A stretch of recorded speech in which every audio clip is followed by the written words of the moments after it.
Votre rêve, il ne va pas exister. Ce que vous dites là, c'est un rêve. Parce que vous parlez depuis tout à l'heure. Alors moi, je ne vais pas nier Mohamed Merah. Je ne vais pas nier, ça existait. Moi non plus. Qu'il a couru derrière des enfants juifs pour leur tirer dessus, je ne vais pas le nier. En même temps, le nazisme, ce n'était pas des musulmans.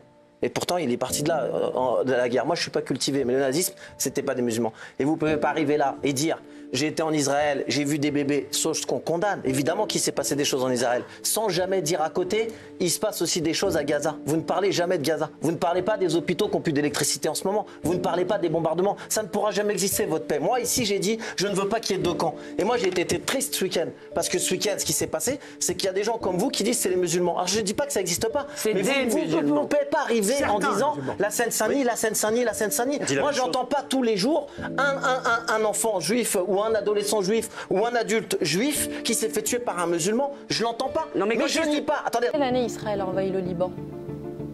En 78. En quelle année le Hezbollah est créé?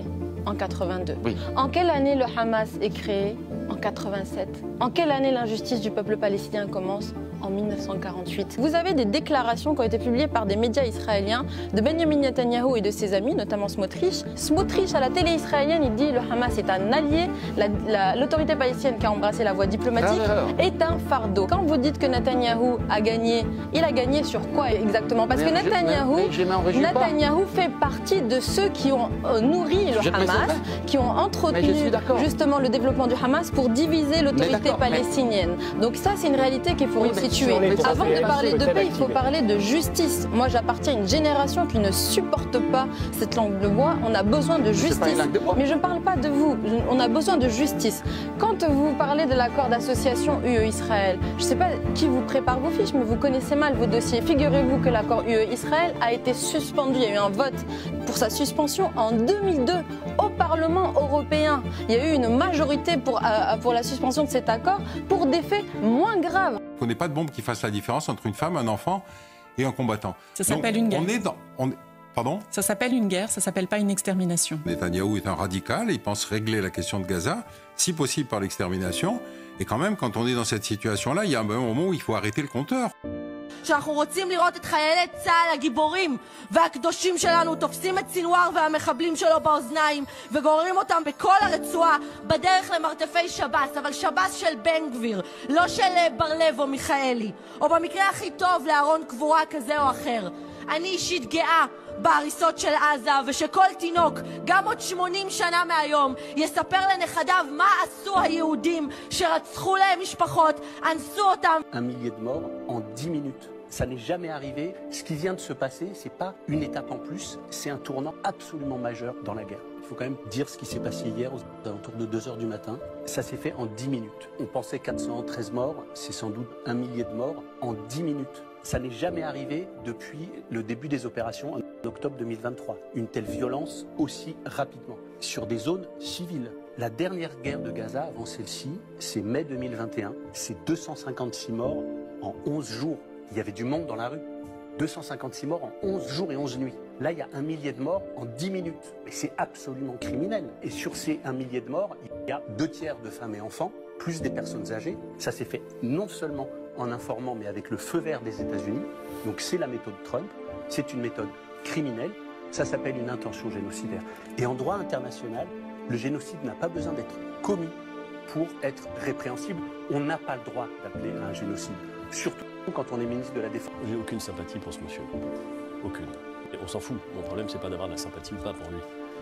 Je pense que la dérive démocratique dans laquelle il a installé son pays, la tension politique extrême qu'il a non seulement fait naître, mais qu'il a entretenue en s'alliant avec des extrémistes. Je ne sais pas si lui-même est extrémiste, mais clairement il a choisi pour des raisons politiques de s'allier avec la branche la plus dure de la représentation politique israélienne.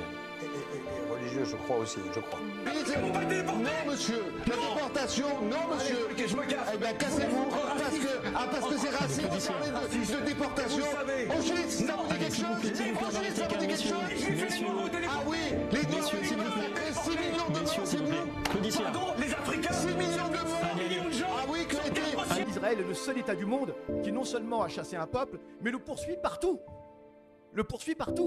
Son fondement, ça a été d'abord le terrorisme, et d'ailleurs tous ces chefs, et même les premiers présidents israéliens, avaient une expérience où ils avaient été considérés par tous les établissements qui étaient en place, par les pays, comme des terroristes, et ils pratiquaient une action terroriste. Donc ça leur a permis de créer Israël, ensuite de lui donner les dimensions d'un État, mais dans la tradition de Tsahal, il y a cette marque de fabrique, si j'ose dire.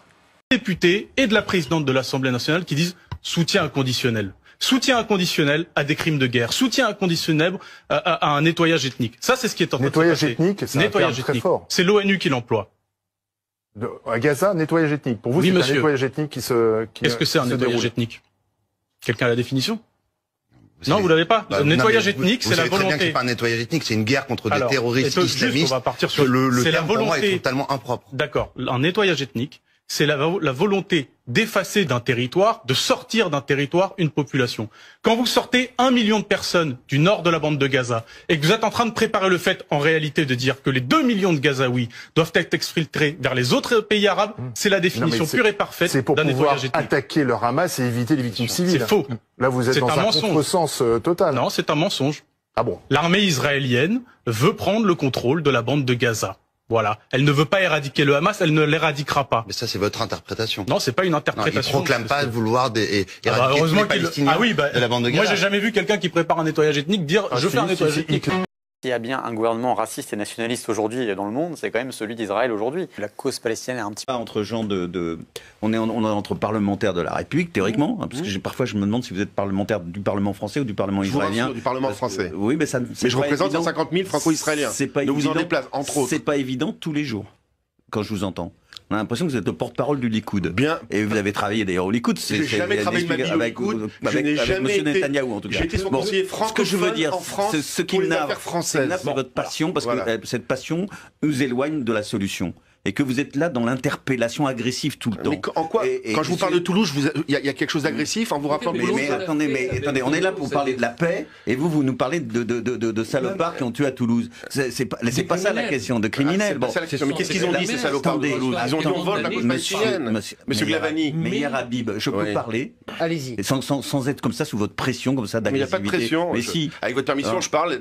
Écoutez, avec la façon qui est la mienne. Aujourd'hui, il y a 2 tiers du Parlement français qui s'est exprimé. Respectez au moins ça. Respectez au moins ça. Monsieur Meilleur Habib, arrêtez. Respectez l'autorité de la présidence. Et sortez si vous n'êtes pas content. On se passera de vous. Politique de Netanyahou, je ne dis pas d'Israël en général, mais de Netanyahou, est aussi terroriste. Mais oui. T'as 1 million de déplacés, c'est une politique de crime de guerre et de terrorisme. La justice internationale le dira. Netanyahou, c'est du terrorisme. Quand on voit qui est imposé au Gazaouis, il est très très clair aujourd'hui, après 20 mois. C'est la mort ou la valise. L'extermination ou la disparition. Donc, soit vous partez, et c'est dit urbi et orbi par tous les responsables palestiniens, y compris Benjamin Netanyahu, israélien qui dit « Je suis en train de mettre en œuvre le plan de Donald Trump ». Mal de vivre, tristesse. Mal de vivre, tristesse. Mal de vivre, tristesse. Mal de vivre.